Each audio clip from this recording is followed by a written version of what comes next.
सम्मान तक भी पहुंचाया है और जो आज यहाँ उपस्थित होकर इस कार्यक्रम की गरिमा को भी बढ़ा रहे हैं। निश्चित रूप से आजादी के महानायकों में लौह पुरुष सरदार वल्लभ भाई पटेल जी का नाम बहुत ही आदर और सम्मान से लिया जाता है। भारत के 133 करोड़ की आबादी में शायद ही कोई ऐसा व्यक्ति हो जिसके हृदय में लौह पुरुष न बसते हो। मुझसे पहले तमाम वक्ताओं ने बहुत विस्तार पूर्वक लौह पुरुष सरदार वल्लभ भाई पटेल के कृतित्व, व्यक्तित्व, भारत की स्वाधीनता और भारत की एकता, अखंडता के एकीकरण के प्रति सरदार वल्लभ भाई पटेल के योगदान को बहुत खूबसूरती के साथ विस्तार पूर्वक आप सबके समक्ष रखा। और मेरा ये मानना है कि इस प्रांगण में उपस्थित कोई भी ऐसा व्यक्ति नहीं होगा जो देश के प्रति लौह पुरुष सरदार वल्लभ भाई पटेल के अतुलनीय योगदान से अपरिचित हो। आजादी के उस कठिन दौर में 565 देसी रियासतों का विलय करके इतनी बड़ी संख्याओं में राजा महाराजाओं को मनाकर सारी रियासतों को एक सूत्र में पिरोकर अखंड भारत गणराज्य का निर्माण यह असंभव सा कार्य था। किंतु लौह पुरुष को लौह पुरुष की संज्ञा इसीलिए दी गई क्योंकि इस असंभव से दिखने वाले लक्ष्य को उन्होंने संभव करके दिखाया। भारत का जो खूबसूरत नक्शा आज हम सब देखते हैं, गौरवान्वित होते हैं। दुनिया के तमाम देशों के नक्शों को जब हम देखते हैं तो हमें लगता है कि हमारे भारत देश का नक्शा कितना खूबसूरत है। तो भारत का जो ये नक्शा आज जिसे देखकर हमारा मन प्रसन्न होता है और गौरवान्वित होते हैं, ये सरदार वल्लभ भाई पटेल की ही देन है। और सरदार वल्लभ भाई पटेल के इस पूरे योगदान की सबसे बड़ी खासियत यही रही। कभी कभी मैं सुनती हूँ, देखती हूँ, पढ़ती हूँ कि जर्मनी में बिस्मार्क की तुलना लौह पुरुष से की जाती है, लेकिन मेरा ये मानना है कि सरदार वल्लभ भाई पटेल की तुलना किसी से नहीं की जा सकती, क्योंकि जर्मनी में भी बिस्मार्क ने जब एकीकरण किया तो उसके लिए उन्हें खूनी क्रांति का सहारा लेना पड़ा।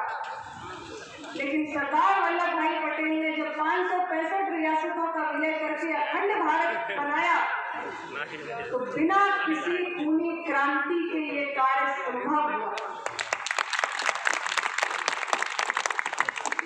सिर्फ एक कश्मीर का विषय ऐसा रह गया था जिसे उस वक्त देश के प्रधानमंत्री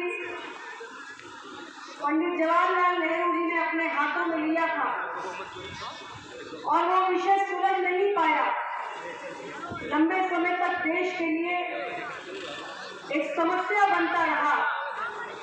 जम्मू कश्मीर की धरती पर आतंकवाद पनपता रहा। जम्मू कश्मीर की जनता भारत की जनता से अलग थलग पड़ी रही। लेकिन जब 2019 में एक बार पुनः माननीय प्रधानमंत्री श्री नरेंद्र मोदी जी के नेतृत्व की सरकार बनी, तब सदियों से चली आ रही, वर्षों से चली आ रही उस समस्या का भी समाधान हुआ। 35A को हटाकर जम्मू कश्मीर और लद्दाख की 2 यूनियन टेरिटरी, 2 संघ शासित क्षेत्रों का निर्माण किया गया और जम्मू कश्मीर को भारत के अन्य प्रदेशों की जनता से सही मायने में जोड़ने का ऐतिहासिक काम किया गया।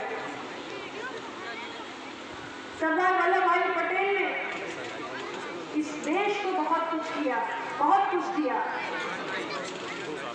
और आने वाली पीढ़ियों को उनके योगदान के बारे में जानना भी चाहिए। आजादी के 70 वर्ष पूर्ण हो गए। अब आने वाली जो पीढ़ियां हैं